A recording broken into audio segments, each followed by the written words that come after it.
The chain was rusted. It lay half buried in the soil, tangled around a small patch of weeds, as if the earth itself had been trying to reclaim it. At first glance, it could have been any cheap trinket, until the groundskeeper flipped it over with his gloved fingers. The tiny heart-shaped locket still bore the name etched inside: Emily, 2009. It was September 12th, 2021. A city maintenance team clearing debris from an overgrown lot on the outskirts of Modesto, California, had stumbled upon the necklace near the remnants of a collapsed cinder block wall. It wasn't until a junior officer back at the precinct recognized the inscription that the true weight of the discovery settled in. 12 years earlier, on the night of June 4th, 2009, 14-year-old Emily Lawson had vanished without a trace after reportedly running away from home. The necklace, a birthday gift from her older sister, had not been seen since the night of her disappearance. The case had long since gone cold, buried beneath layers of unanswered questions, dead-end leads, and time. Now, with this single fragment, everything was reopened. Emily had been living with her father, Jonathan Lawson, and her stepmother, Carla, in a modest one-story home near Briggsmore Avenue. Her mother had died when she was 8. Friends described her as quiet but observant, the kind of girl who preferred sketching in a notebook to gossiping in the hallways. Teachers noted a recent withdrawal in the months leading to her disappearance. Nothing drastic, just a slight dimming, as if a light had started to fade. In the days before she vanished, there had been tension at home. Neighbors recalled muffled arguments. Her father later admitted there had been a disagreement the night she disappeared, but insisted it was nothing serious.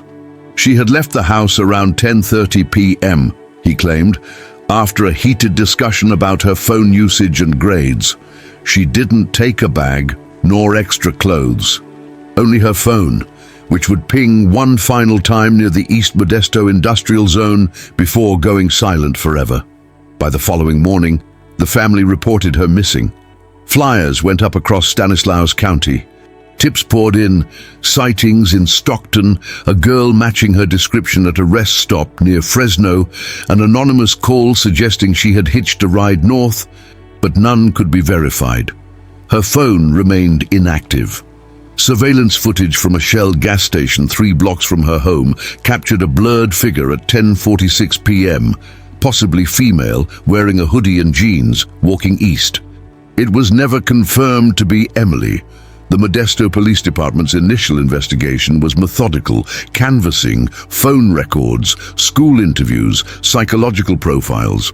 They focused first on Jonathan and Carla, then Emily's friends, especially one older boy she had exchanged messages with in the weeks prior, a 19-year-old named Caleb Reyes. He denied any involvement and said they had never met in person. His alibi for the night, working at a pizza delivery chain, checked out. No forensic link was ever established between Caleb and the disappearance. In Emily's bedroom, investigators found a spiral notebook containing a series of sketches and fragments of what appeared to be diary entries. Most were innocuous, drawings of streetlights, windows, trees. One entry, dated 3 days before she vanished, read only, "If I go, I'll go quietly. No one needs to follow." That line, part poetic, part ominous, would become a haunting refrain in media reports for months. By August 2010, the search had gone dormant. No new leads. No activity on social media, bank accounts, or her phone. A single latent print on her bedroom window, partial and degraded, never matched anyone in the system. The case was officially suspended the following spring. And so, when a city worker unearthed the locket 12 years later, the department moved quickly. Forensics collected the necklace, now worn and oxidized, sending it for trace analysis. It had no visible blood or tissue, but particles of degraded synthetic fiber were trapped in the clasp hinge. Analysts believed it may have once been entangled in a garment, possibly torn from the neck during a struggle.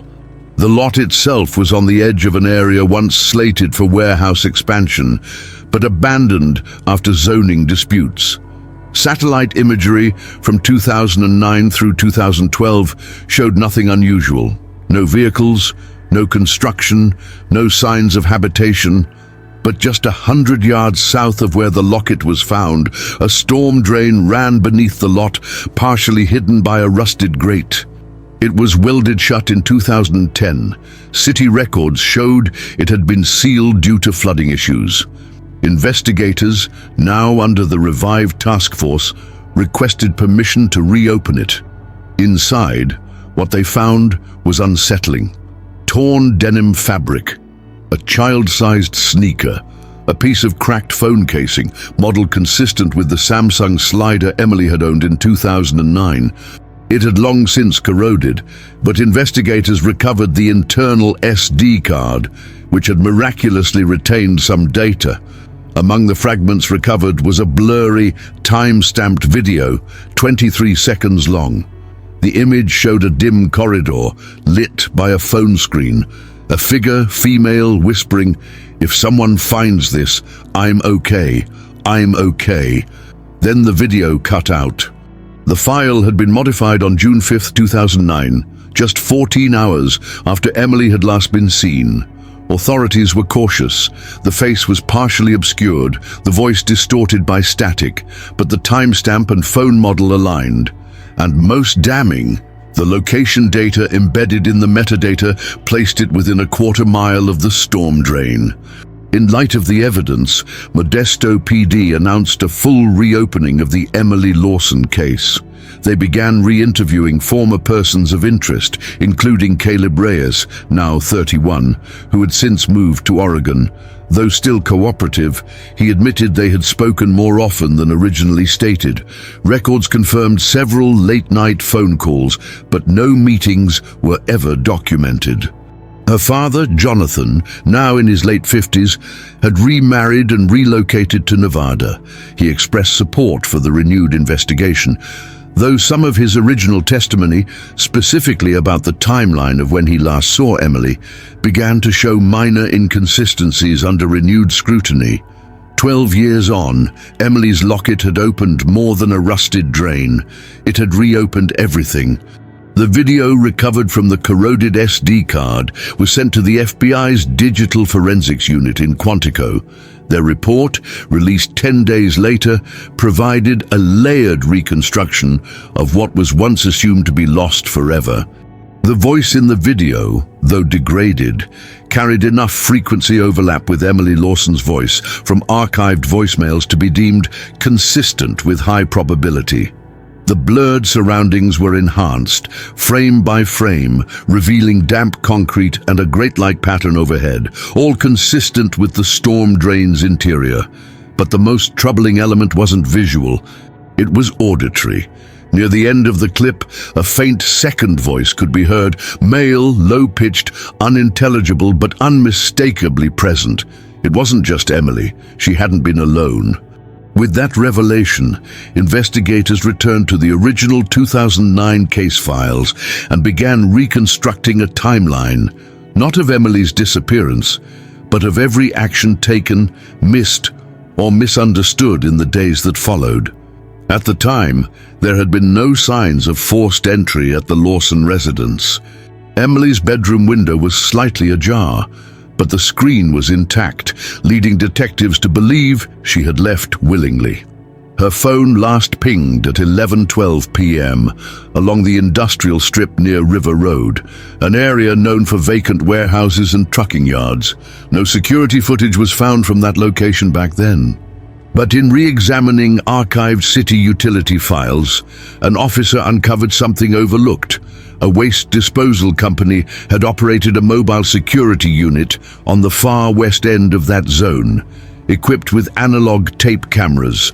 Those tapes had been boxed and stored, forgotten in a decommissioned warehouse used by the Modesto Department of Public Works. An evidence clerk retrieved them, and after hours of playback, one segment, time-stamped 11:17 p.m., June 4, 2009, stood out.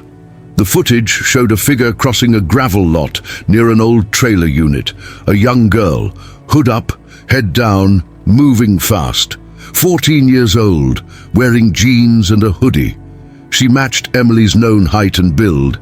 Following her, some 30 feet behind, was another figure, taller, bulkier, wearing a cap and what appeared to be mechanics' coveralls. Both vanished into shadow seconds later. Detectives mapped the coordinates and estimated their trajectory.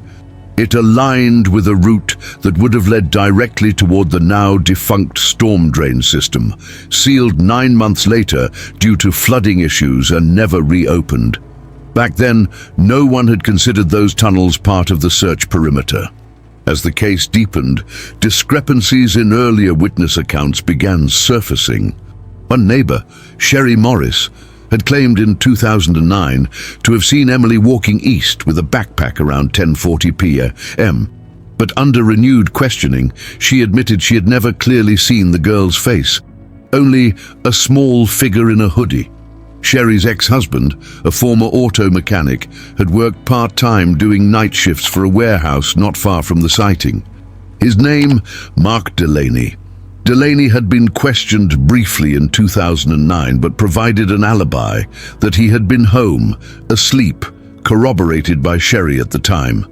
Now divorced, Sherry reluctantly told police she had lied. He hadn't been home that night. "We were fighting a lot then," she admitted. "I covered for him because I didn't want more attention on us." Mark Delaney was located in Sacramento and brought in for a formal interview. Now 47, he denied ever knowing Emily or being in the area that night. But when investigators searched DMV records, they found that Delaney had once owned a white Ford Econoline van, similar to one spotted by a night shift janitor who had worked in the adjacent loading yard in 2009. At the time, the janitor had reported a white van parked awkwardly by the fence shortly before midnight, but had been dismissed when he failed to provide a license plate. The van had been sold in 2010, then scrapped. No forensic evidence remained, but a 2009 traffic citation from May, just a month before Emily disappeared, included a photo of the van's interior from a CHP roadside inspection. A small keychain hanging from the rearview mirror was visible, a heart-shaped charm. Police showed a printout of the image to Emily's sister, Natalie. She didn't hesitate. "That's it," she said. "That's the other half of the necklace. Mine had a star. Emily's was a heart." Delaney's story was unraveling. Meanwhile, another piece emerged. Emily's school records showed she had been regularly visiting the school counselor in the months prior to her disappearance. Notes from those sessions, previously sealed due to privacy restrictions, were now accessible under warrant. In them, Emily expressed feeling like a ghost in my own house and mentioned a man who watches from the street. The counselor had assumed it was metaphorical. Anxiety, fear, adolescent imagination, but now it seemed chillingly literal. Phone records from Emily's final month were reanalyzed using newer triangulation software. A burner number had called her twice in late May, both times in the evening. The number had no registration.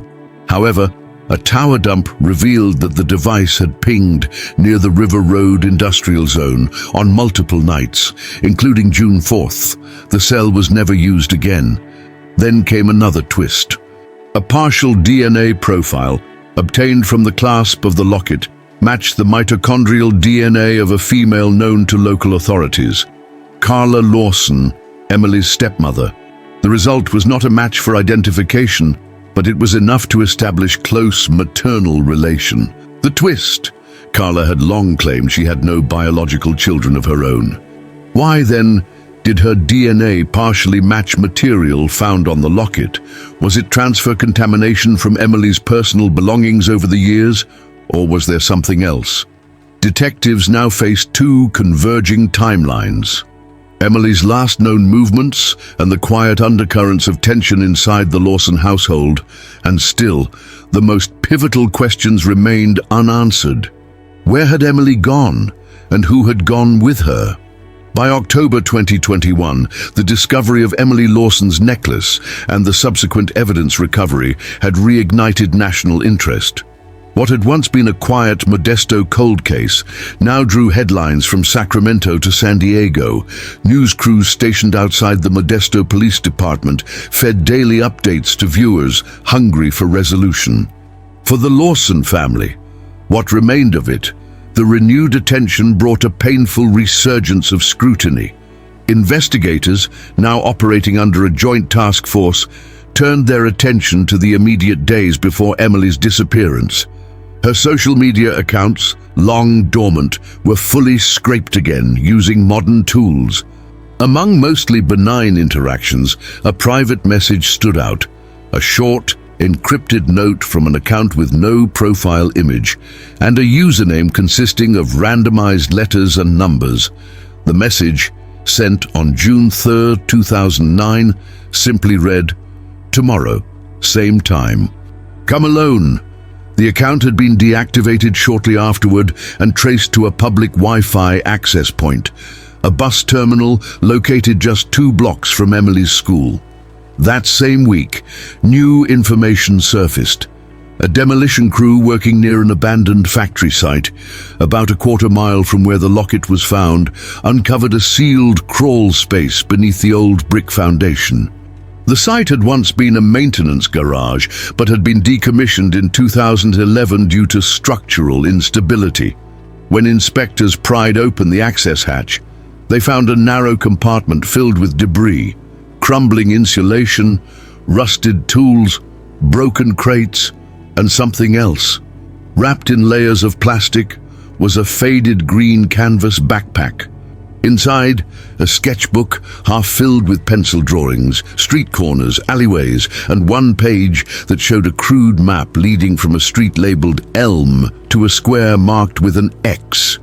That intersection, investigators quickly realized, was only 3 blocks from the storm drain entrance. Along with the drawings were a cracked compact mirror, a paperback novel, and a second necklace, the matching star pendant. Natalie Lawson was brought in to examine the items. She confirmed everything. The backpack, the mirror, the necklace. These were hers, she whispered, her voice hollow. She never went anywhere without them. Forensics rushed the scene. Despite the age and moisture exposure, they found partial prints on the novel's spine. Some matched Emily's juvenile prints. Others were inconclusive. A small length of paracord was also recovered from the same space, coiled and cleanly cut at both ends. Attention again shifted to Mark Delaney. Although DNA from the site yielded no direct match, the canvas of the backpack had embedded fibers, red and black. Experts matched them to a mechanic's work jacket consistent with the style and color of the uniforms issued at Central Auto Depot, where Delaney had worked in 2009, yet the evidence remained circumstantial. No eyewitnesses, no definitive DNA match. The timeline implicated him, but the connection was tenuous. Delaney, through his attorney, continued to deny involvement. He claimed to have never seen the backpack and dismissed the necklace photo as coincidental. Meanwhile, internal conflict grew within the department. Some officers believed the reopened case was being driven too much by media pressure. Others argued the forensics now told a story clearer than any confession could. And then an anonymous email reached the local tip line. No subject, no name, just 2 attachments. The first, a photograph, a dimly lit image, grainy and old, showing what appeared to be Emily, crouched, eyes wide, inside a narrow concrete space. She looked directly at the lens. There was no timestamp. The second, an audio file, 9 seconds, heavy breathing. Then Emily's voice. "If anyone ever hears this, I didn't want to run, I had no choice." Analysts determined the file was authentic. Audio engineers compared background noise to ambient sound captured inside the city's storm drain system in recent weeks. The match was conclusive. Emily had recorded that message from inside the tunnels, But what had forced her there? A broader review of CPS reports from 2008 to 2009 uncovered a redacted referral, anonymous, alleging verbal and physical mistreatment within the Lawson household. The report had been dismissed due to lack of evidence, but now redacted sections were unsealed. The subject of the report was not Jonathan, but Carla. In one passage, a former co-worker described seeing Carla grab the girl's wrist and whisper something that made the child cry. Another noted bruises that Emily tried to hide under long sleeves. When confronted with this, Carla, now remarried and living outside Reno, denied all allegations. She was troubled, she said. She ran away because she wanted to punish us. I loved her. I tried to help her. Yet Emily's school records painted another picture. Notes from her art teacher referenced concerning drawings and a reluctance to go home. And in her sketchbook, found in the crawl space, one entry was particularly jarring. It was a drawing of a woman, angular face, stern eyes, holding a key. And beside her, in shaky pencil, Emily had written, "She knows the tunnels," she told me once. The investigation had now split in two directions. One focused on Carla and the emotional dynamics inside the home, the other still circling around Mark Delaney and the trail of quiet movements he'd made through Modesto in 2009.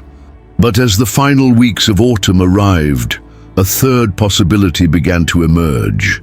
There had been someone else, a man, listed in the case notes only once, had installed the security lighting behind the Lawson residence that spring. A subcontractor with no prior criminal record. A quiet man, invisible since. His name was Trevor Linwood. He had never been interviewed. Trevor Linwood's name had been recorded only once, on an invoice submitted to the Lawson's home security company in April 2009. It was buried in the system, overlooked in the original investigation. He had been subcontracted to install motion lights on the east side of the Lawson residence, near Emily's bedroom window. When investigators pulled his file, a quiet alarm sounded. Linwood had relocated to Stockton shortly after Emily's disappearance and had since lived under a variation of his name, T. Lynn. A search of public records revealed that he had rented a small storage unit just outside Manteca, paid in cash, and active until 3 months earlier. The unit had recently been auctioned off for non-payment. Detectives tracked down the buyer, a man who owned a second-hand appliance store. He agreed to cooperate. What remained inside the unit was limited: a metal locker, rusted at the hinges, and several boxes marked tools. One of them contained a small flip phone wrapped in cloth, its screen cracked but intact. The device, confirmed to be over a decade old, was consistent with models used around 2009. When examined by digital forensics, the phone yielded only 2 media files that hadn't been overwritten, one image and one audio clip. The image showed the same girl as in the anonymous tip photo. She was wearing a different shirt, her face thinner, her eyes darker. The walls behind her were marked with graffiti. The audio clip lasted just 5 seconds. Her voice was fragile, whispering, "He promised I could leave. He lied." The phone's embedded GPS data was corrupt, but the XIF timestamp pointed to June 22, 2009, 18 days after Emily had vanished.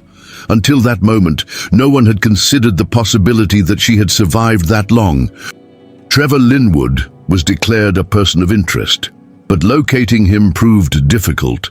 His last known address was vacant. DMV records were out of date. His tax filings ended in 2017. An all-points bulletin was issued, but it would take months before any definitive trace was found. A parking ticket, issued in Las Vegas under the name Thomas Lynn. It was the last known sighting. With Linwood missing and the evidence piling up, the department made a calculated decision. They presented the full timeline to the media, hoping to generate public tips. What came instead was silence and criticism. Some argued it was too little, too late. Others demanded Carla Lawson be reinvestigated. Her connection to the locket DNA, though inconclusive, refused to go away. Forensic experts later determined the partial DNA on the locket most likely came from environmental transfer, an indirect trace, possibly from handling one of Emily's possessions years earlier. Still, the doubt lingered. Carla withdrew from public view. A year passed, no new leads surfaced. The case was formally reclassified, not a runaway, but an abduction with probable foul play. Emily Lawson was declared legally deceased, but in private, the investigators were not satisfied. In spring 2023, they returned to the crawl space where Emily's belongings had been found. Using ground-penetrating radar, they scanned adjacent areas and discovered a second, previously unknown tunnel sealed by a rusted hatch. Inside, they found only silence. A single leather journal lay in the center, covered in dust, brittle with time. Its pages were sparse. Most were blank, but the last page held a note, faded in graphite. "I tried to be brave. I don't know if anyone will find this, but I didn't run away.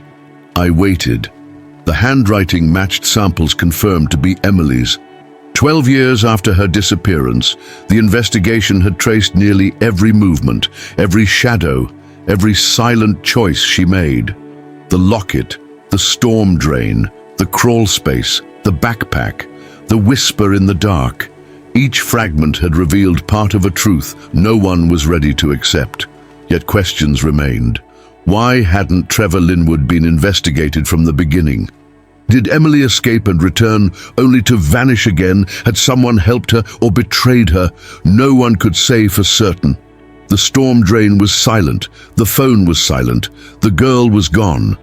But in a Modesto police station file cabinet, her case remained open, and the drawing, the one she left behind, of the woman holding a key, still hung on the task force wall.